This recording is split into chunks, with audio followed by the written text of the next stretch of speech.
It was an ordinary Tuesday morning. The sun was just rising, and the streets were still quiet. Most people were either getting ready for work or still asleep. In a small southern town in America, there was an old diner that had been there for many years, the kind of place where the waitress knows your name and remembers your favorite order.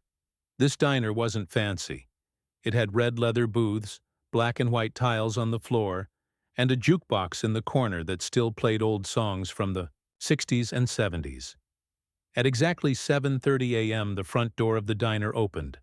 The little bell above the door rang, and in walked a man who had been coming there for years. His name was Harold Jenkins. He was 74 years old, African-American, tall, and little bent from age, but still walked with pride. He always wore the same outfit: a brown jacket with a U.S. Army patch on the shoulder, a simple white shirt, dark jeans, and his veteran cap. Harold was one of those people everyone noticed but didn't bother. He spoke only when needed, always polite, always calm. Every morning he sat in the same booth, the one near the window. He would order a black coffee, no sugar, no cream, and sometimes a small plate of scrambled eggs with toast. He liked watching the street through the window as he sipped his coffee, thinking about the past. Nobody in the diner knew too much about Harold. They knew he was a veteran. Some of the older folks said he fought in the Vietnam War. Others said he had seen some horrible things and came back changed. But Harold never talked about his past. He didn't share stories. He didn't seek attention. He was just there, quiet, steady, and respectful. That morning was no different. Harold entered, gave a small nod to the waitress behind the counter, and walked to his booth. The waitress, a kind woman named Mary, smiled and said, "Good morning, Mr. Jenkins. The usual?" Harold gave a gentle smile and replied, "Yes, ma'am. Thank you." Mary poured his coffee, placed it in front of him, and walked away to attend to other customers. As Harold sat there reading a small newspaper, slowly sipping his coffee, 3 young men entered the diner. They were loud, laughing, talking in harsh voices. They looked like they didn't belong, not because of how they dressed, but because of the way they carried themselves. Their faces were full of arrogance, like they owned the world. They sat down in a booth not far from Harold. At first they didn't notice him. They were too busy talking and joking with each other. But soon one of them, a guy with a baseball cap turned backward, glanced over at Harold and smirked. "Hey, look at that old man," he whispered loudly to his friends. "Who wears an army jacket in a diner?" The others laughed. One of them added, "Looks like he thinks he's still in the war." Harold heard them, but didn't react. He continued sipping his coffee, eyes still on the newspaper. He had dealt with people like this before, young, careless, and disrespectful. He knew better than to get angry quickly. He believed in patience. But the boys didn't stop. Their jokes became louder, more cruel. They started making fun of Harold's age, his clothes, even the way he walked when he came in. One of them even said in a mocking voice, "Thank you for your service, Grandpa. Did you fight with a stick?" The waitress Mary heard them too, and she looked uncomfortable. She walked over and said quietly, "Boys, please keep your voices down. This is a family place." But they just shrugged. "We're just having fun," one of them said, smiling in a way that didn't seem friendly at all. Harold still didn't react, but his eyes moved slowly from the newspaper to the window. His fingers tightened a little on his coffee mug. He took a deep breath. He didn't want trouble. But something in the air had changed. The peaceful morning was slowly becoming tense. The customers in the diner started noticing the situation. A few looked over their shoulders, trying not to make it obvious they were listening. Some looked down at their plates, hoping it would stop soon. Nobody said anything.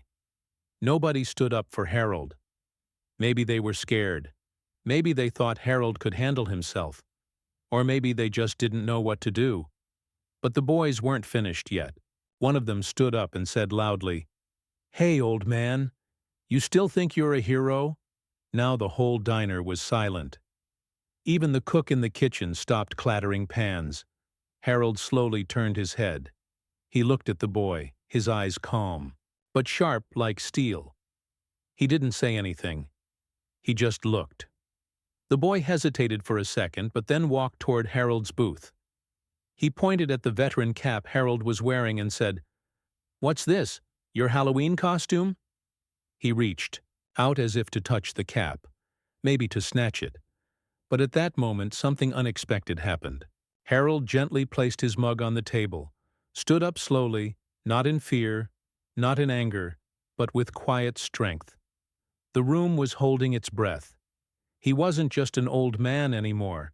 He stood like a soldier.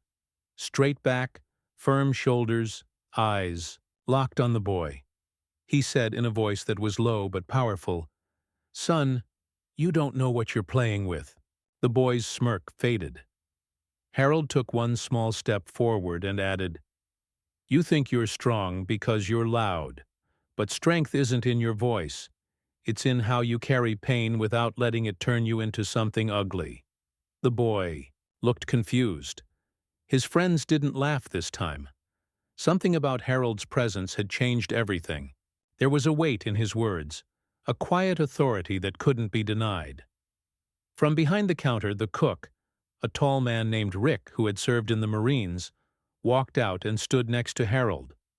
"Boys," Rick said in a cold voice, "you're messing with a Bronze Star and Purple Heart recipient. Man saw hell in Vietnam while you were still learning to ride a bike." The boys froze. Rick added, "That's Harold Jenkins. He saved lives, fought in battles you can't even imagine, and never once asked for praise. So unless you want to be remembered as the punks who disrespected a war hero, I suggest you sit down and shut up."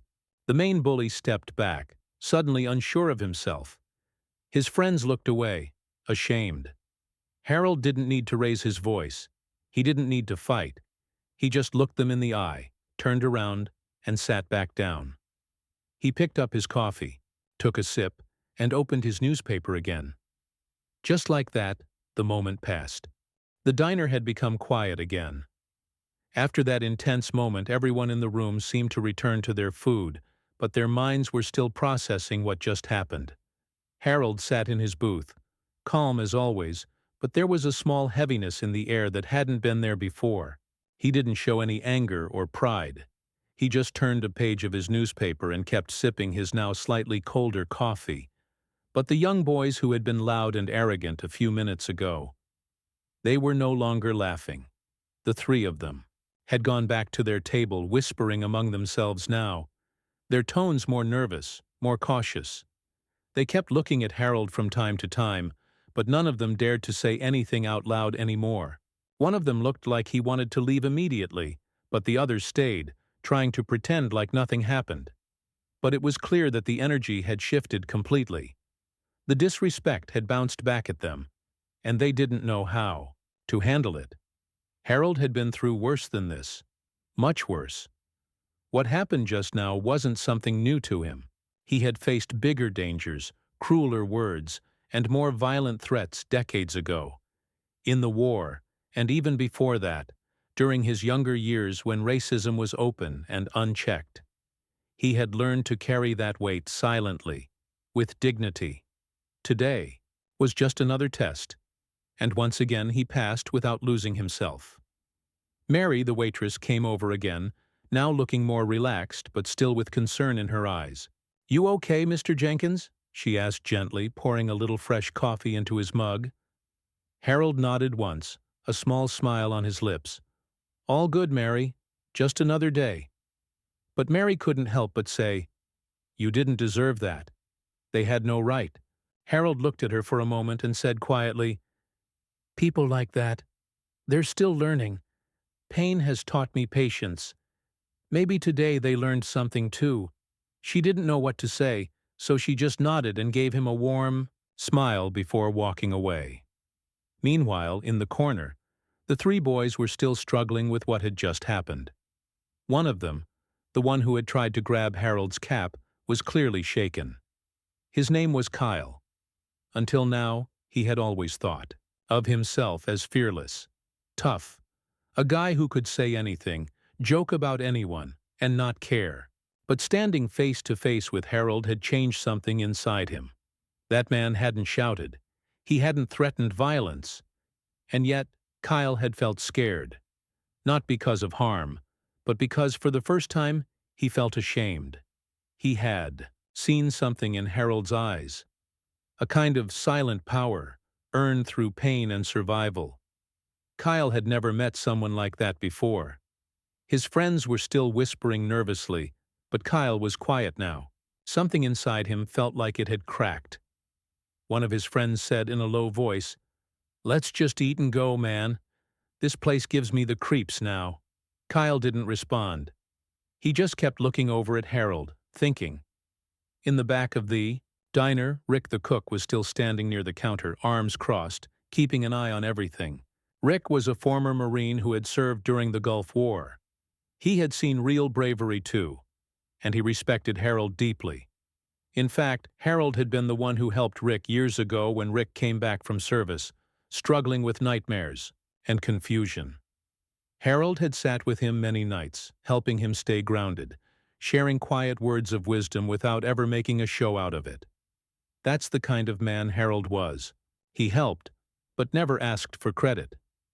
Rick walked over and stood near Harold's booth, not saying anything at first.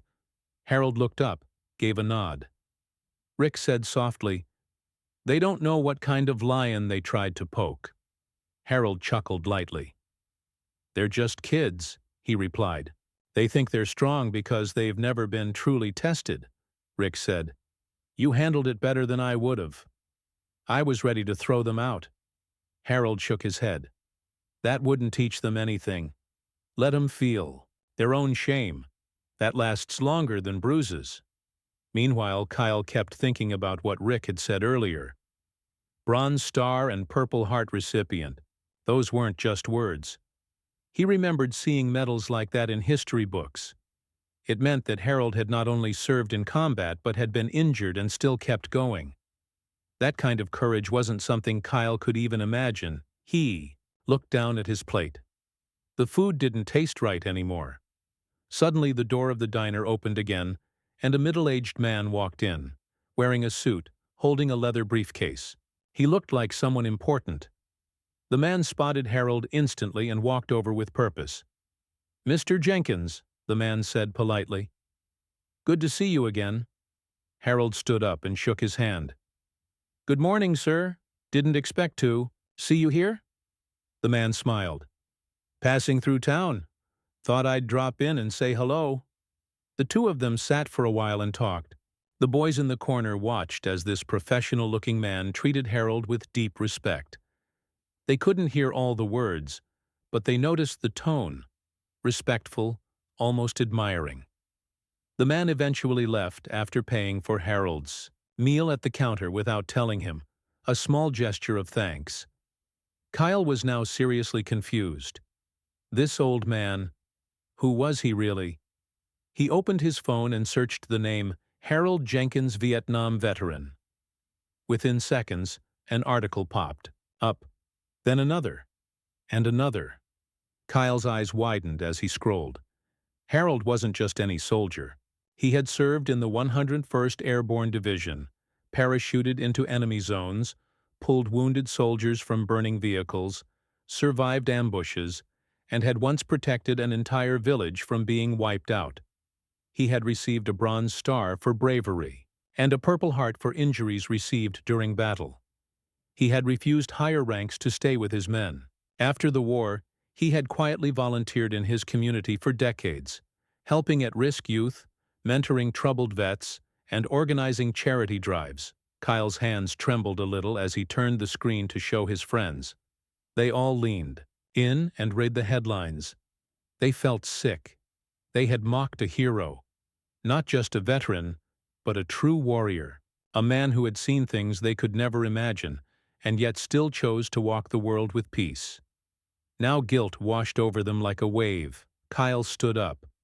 "I gotta fix this," he said. His friends looked shocked. "What? What are you gonna do?" "I don't know," Kyle replied. But I can't walk out of here like nothing happened. He took a deep breath and walked slowly toward Harold's booth.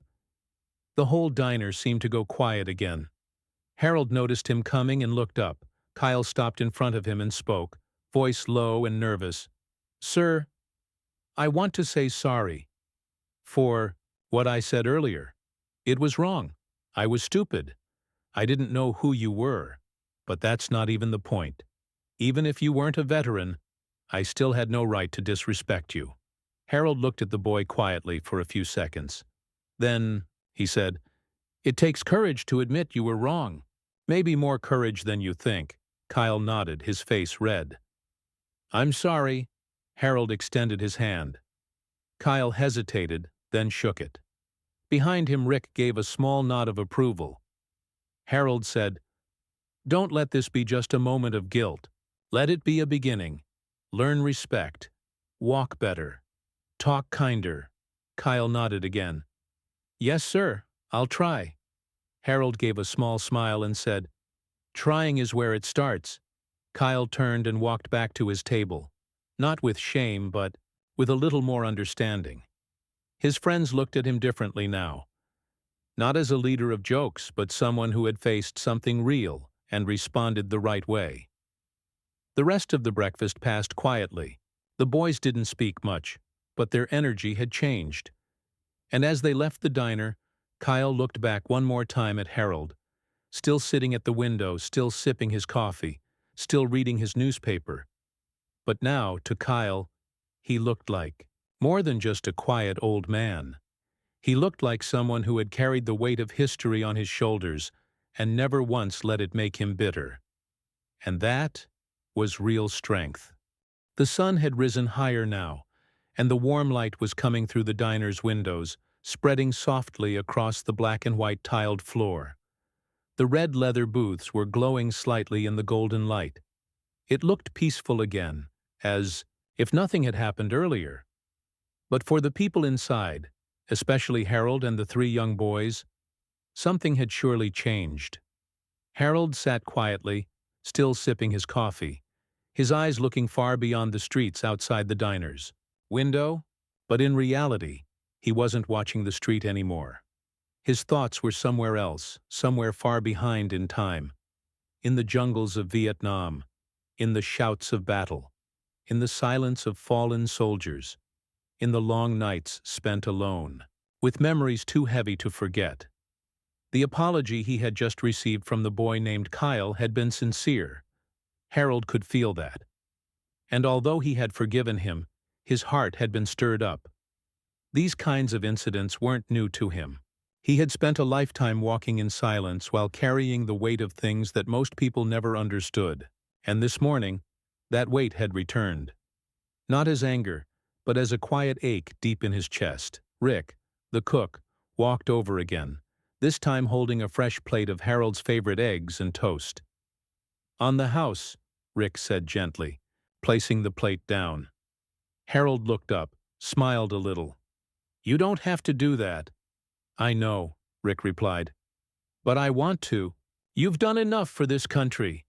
And for this town." Harold nodded slowly. "Thank you, son." Rick didn't say anything more. He knew Harold preferred quiet. But deep inside, Rick was thinking about his own struggles after coming home from war, the sleepless nights, the nightmares, the guilt, and how Harold had helped him without even asking. Just by sitting with him sometimes, just by listening. Harold never gave long speeches. He just offered presence, the kind of presence that gave peace. Back at the corner booth, Kyle and his friends had finished their food.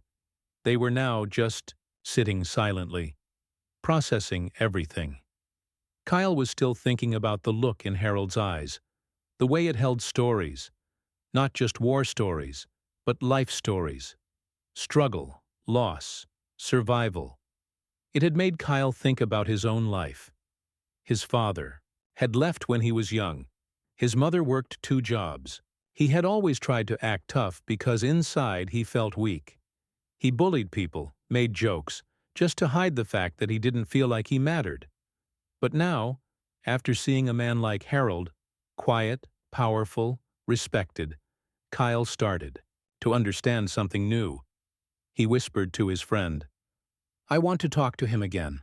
His friend looked surprised. "You already said sorry, man." Kyle nodded. "Yeah, but I didn't ask the real stuff. I want to know who he really is." After a few seconds, he stood up and walked again to Harold's booth, this time with more respect in his posture. He didn't speak immediately. He just stood there until Harold noticed him. Harold looked up from his plate. "Can I sit?" Kyle asked. Harold paused, then nodded gently. "Sure." Kyle slid into the booth across from him, his face nervous but curious. "I just wanted to ask, if you don't mind," Kyle said, "were you really in the war?" Harold folded his hands on the table and looked at the boy quietly. "Yes. Vietnam. I was 19 when I was sent. Stayed there for almost 2 years." Kyle's eyes widened a little. "That's young." Harold nodded. "War doesn't care about your age. Once you're there, you grow up fast. Or you don't survive." Kyle hesitated, then asked, Was it bad?" Harold didn't answer right away. He looked out the window again, the light falling on his face now. Finally, he said, "Worse than anything you can imagine. Hot jungles, bugs, hunger, fear. You lose friends. Sometimes you lose yourself." Kyle swallowed hard. "I didn't mean to make fun of you. I really didn't know." "I know," Harold said softly. "You're young. You haven't seen the world yet. But someday, life will put you in a moment where you'll have to choose. Anger or understanding, hate or healing. And then you'll remember this day." Kyle listened quietly. "I saw a lot of good men die," Harold continued. "And some didn't even get to come home. I did. That's why I live every day with respect. For them. For what they gave up." Kyle couldn't find the words. He just nodded slowly, his eyes blinking more than usual. After a while, he said, "I've never met someone like you. You're strong."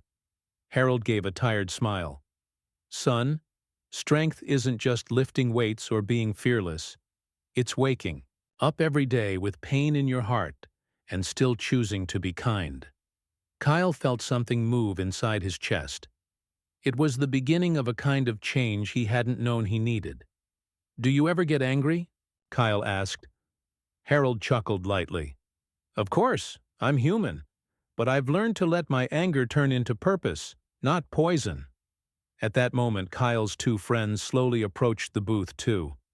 They stood there awkwardly, unsure if they should join. Harold looked up and motioned to them. "Come on, sit down." The three boys sat there across from the old man they had insulted just an hour ago. But now, they didn't see him as weak or strange. They saw him as something they couldn't even describe yet.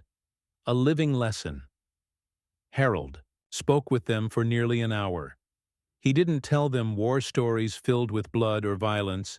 He talked about discipline, about loyalty, about friendship, about how you stand up when no one else will, how being silent sometimes takes more power than shouting, how forgiveness isn't weakness, how peace is harder to build than war. The boys listened like they were hearing truth for the first time. After the long conversation, Harold finally said, "All right now, that's enough of me talking. You boys go on. The world's waiting." They stood up and one by one shook his hand again, this time with real respect in their grip. Kyle said, "Thank you, sir." "Really?" Harold nodded. "You be better men now. That's all I ask." The boys left the diner, but as they walked out, they weren't the same. They had come in as loud jokers. Now they walked out quietly as young men who had seen the edge of something important. Back inside, Mary came over to clear the table. "Looks like you gave a few souls something to think about today." Harold looked at her and replied, "Sometimes the fight isn't with fists or guns. Sometimes it's with your heart. Teaching someone to respect, that's a kind of battle, too." She smiled, understanding exactly what he meant. A few minutes later, Harold stood up slowly, left a tip on the table, picked up his old veteran cap, and put it on. His steps were slow, but proud. As he walked toward the door, the other customers in the diner turned their heads, not because of fear or curiosity, but because they had seen something today they didn't expect. As Harold opened the door, Rick called out from the kitchen, "See you tomorrow, soldier." Harold looked back, gave a simple salute, and stepped out into the sunlight. Outside, the town was awake now. Cars moved along the road, people walked the sidewalks, birds flew overhead, and Harold Jenkins, the quiet war hero, blended into it, all like he had always done. No one outside knew what had happened in that diner that morning, but inside, something powerful had taken place. A generation gap had closed just a little. A few young hearts had opened, and one old man had once again changed the world in his silent, patient way. Not with anger, not with pride, but with the kind of strength that only comes from surviving the worst and still choosing to love. The air outside was fresh as Harold stepped out of the diner. The warm sun touched his face gently.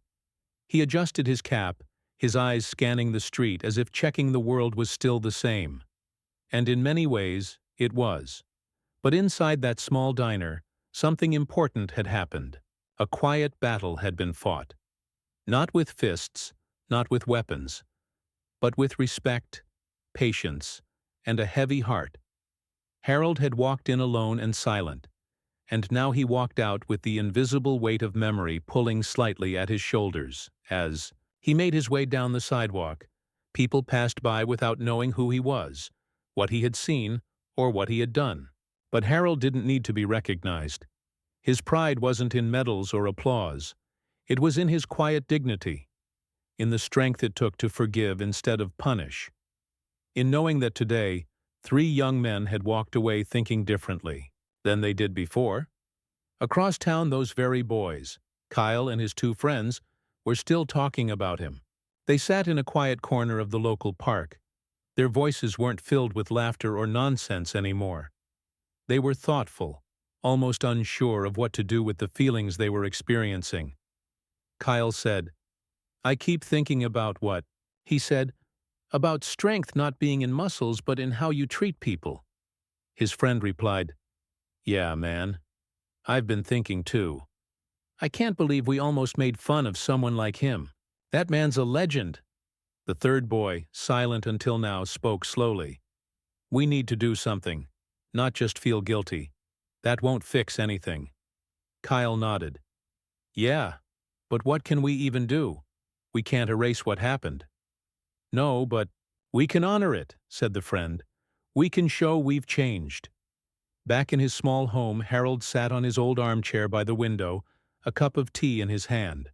His house was quiet, no noise, no voices, just the soft sound of wind, rustling the leaves outside. On the walls were a few framed photos. One was him in uniform, young and strong, standing with his squad. Some of those men had never come back. Another photo showed him shaking hands with a mayor after organizing a local fundraiser for veterans. And one frame was empty. The glass was broken. That had been the photo of his younger brother, who never made it back from the war. Harold sometimes talked to the empty frame. Quietly, just a few words. "Today," he whispered, "saw some young fools today. But maybe they learned something. Maybe that's what we fought for." His old knees cracked as he stood up. He walked to his small desk and pulled out a notebook. He began to write. Something he had done every day since the 1980s. It wasn't a diary exactly. It was more like a letter to the past, to the people who never made it home. He wrote what he saw, what he felt, and what he hoped the future might hold. Today, he wrote, 3 young men, lost but not beyond hope. They tried to mock me, but behind their foolishness was confusion. I spoke to them, and I think they listened. If even one of them remembers what I said when life gets tough, maybe that's enough. Meanwhile, the 3 boys had made a decision. They split up for the afternoon, each going home, but with a plan in mind. Kyle went to his mother and asked her if she had any materials for painting or poster making. She looked confused but handed him everything. His friends did similar things, asking for help from neighbors, teachers, even their school principal. Over the next 2 days, the three boys worked secretly. They didn't talk much to their usual group of friends. Instead, they read online about the Vietnam War, about veterans, about trauma, recovery, healing.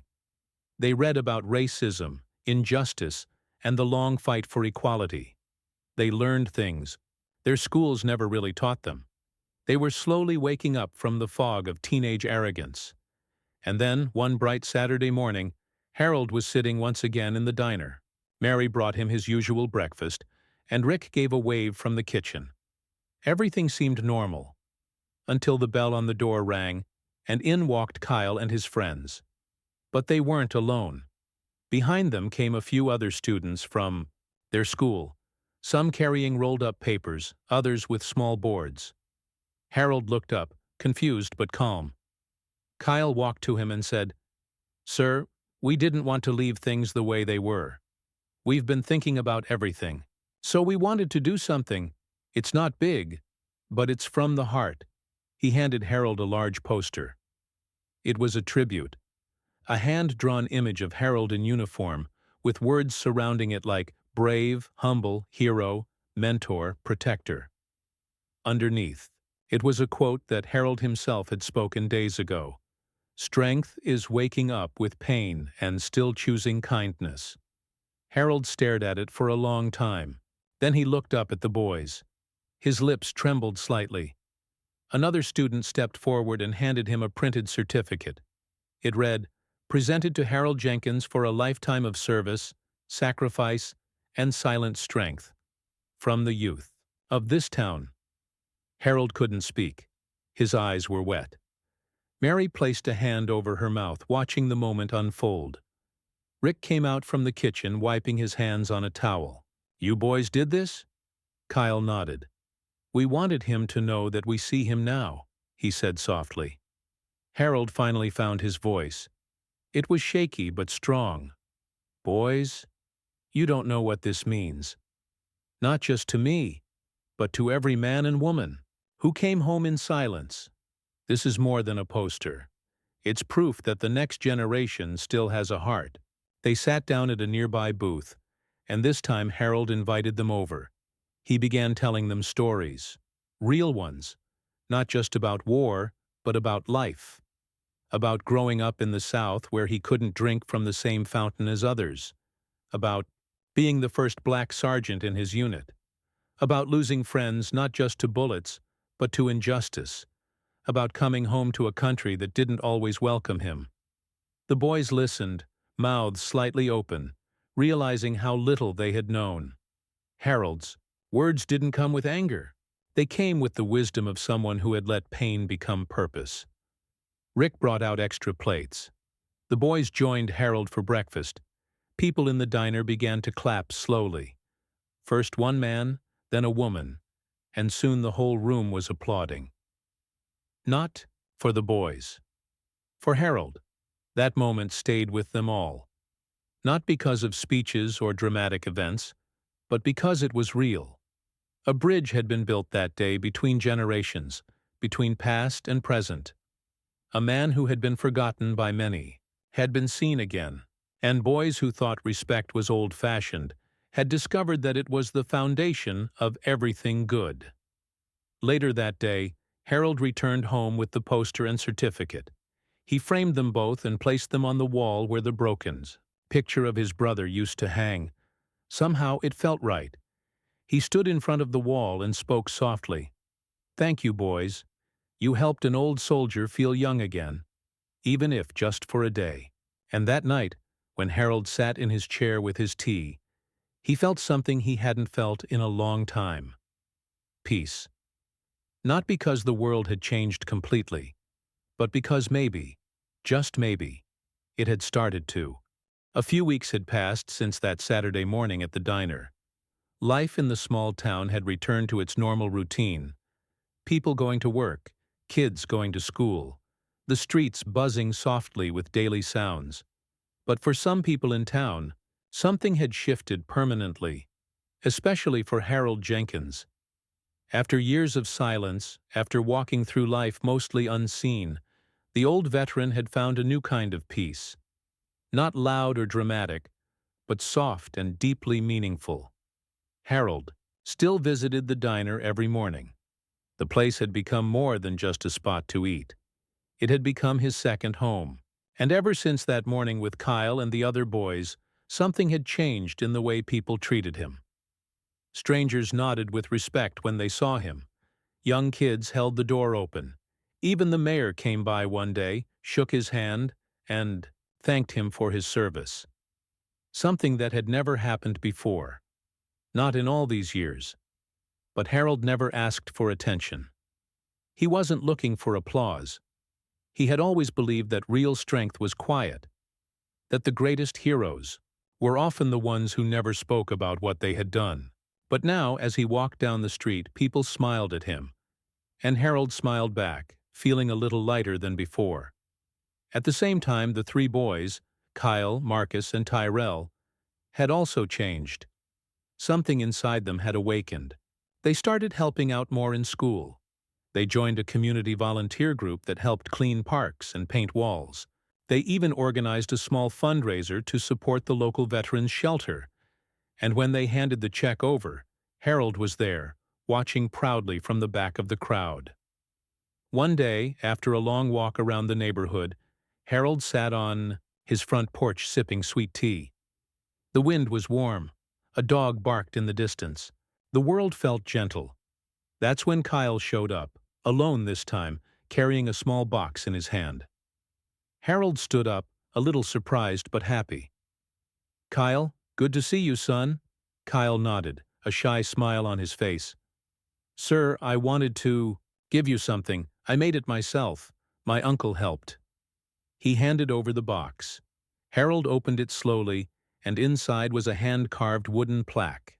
It had the American flag engraved on one side, and on the other side, a quote that read, "To the man who fought wars outside and peace inside.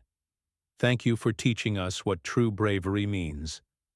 Harold looked at the plaque for a long moment, his hands trembling slightly. "You made this?" "Yes, sir," Kyle said softly. "It's not perfect, but it's from the heart." Harold looked up, his eyes watery but glowing. "Son, this is more than perfect." He motioned Kyle to sit beside him on the porch. They sat in silence for a few minutes, watching the cars roll by, the trees swaying in the breeze. "You know," Harold began, "when I came back from war, people didn't welcome us, especially men like me. Black soldiers. We weren't. Seen as heroes. We were forgotten, pushed aside. I used to think I'd die with no one ever knowing who I really was." Kyle stayed quiet, listening. "But now," Harold continued, "because of you and your friends, I know I wasn't invisible. I know I left something behind." Kyle looked at him and said, "You left behind honor. You changed us. I'll never forget that." Harold nodded slowly. "That's all any man can ask for." That evening, Harold placed the wooden plaque on the wall next to his other awards, the ones he had hidden away for years, tucked in drawers, covered in dust. But now he cleaned them.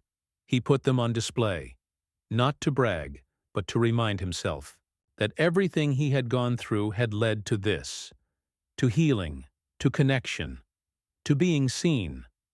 Later that week, the town planned something special. It was organized by Kyle and his school's history teacher, along with help from Rick the cook and Mary from the diner. They wanted to hold a small public event, not a big parade or anything fancy. Just a gathering in the town square to honor local veterans, especially Harold Jenkins. The word spread quickly.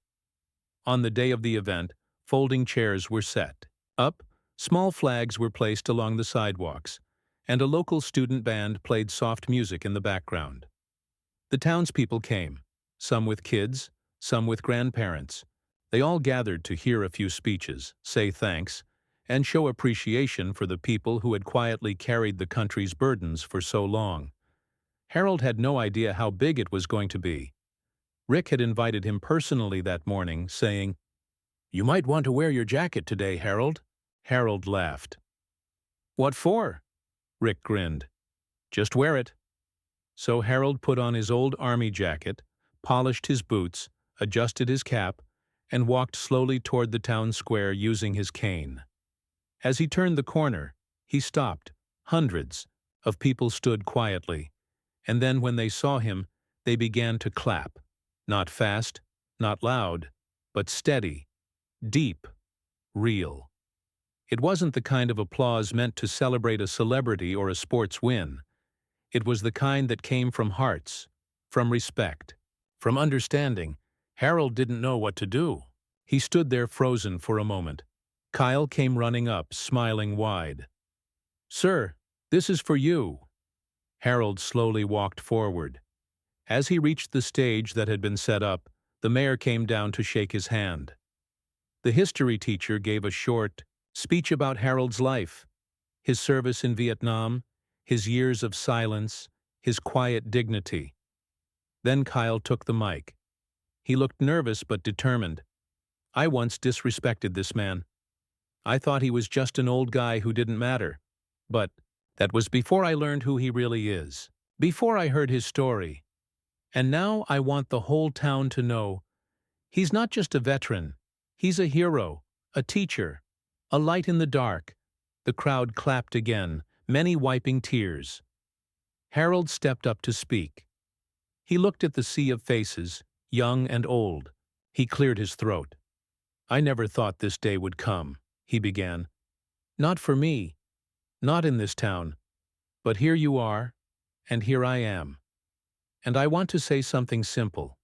Thank you for seeing me, for listening, for teaching your kids to care." He paused, then continued. "I don't need medals or praise. I've lived a long life. I've seen pain, and I've seen healing. And today, I feel like I'm finally home." The crowd stood and clapped again, not as neighbors or citizens, but as a community. Together, united. After the event, Harold sat in the park nearby, watching children play, birds fly overhead, and families smile. He saw the beauty of the world he had once fought to protect, a world he had often felt forgotten by. But not anymore. That night, as the sun set and the sky turned gold, Harold returned home. He sat once more by the window, writing in his notebook. He wrote, "Today, I was reminded that even the quietest voices can echo for years if someone chooses to listen. I was once just a shadow in the corner of a diner. Now I am seen. And not because I shouted, but because I stood still and let the truth speak. The world still needs healing. But today, a small part of it was mended. I am at peace." And with that, Harold closed his notebook, leaned back in his chair, and smiled. Outside, the stars began to shine, soft and endless, like memories carried on the wind. And inside that little house, a quiet man finally rested, not just in body, but in soul.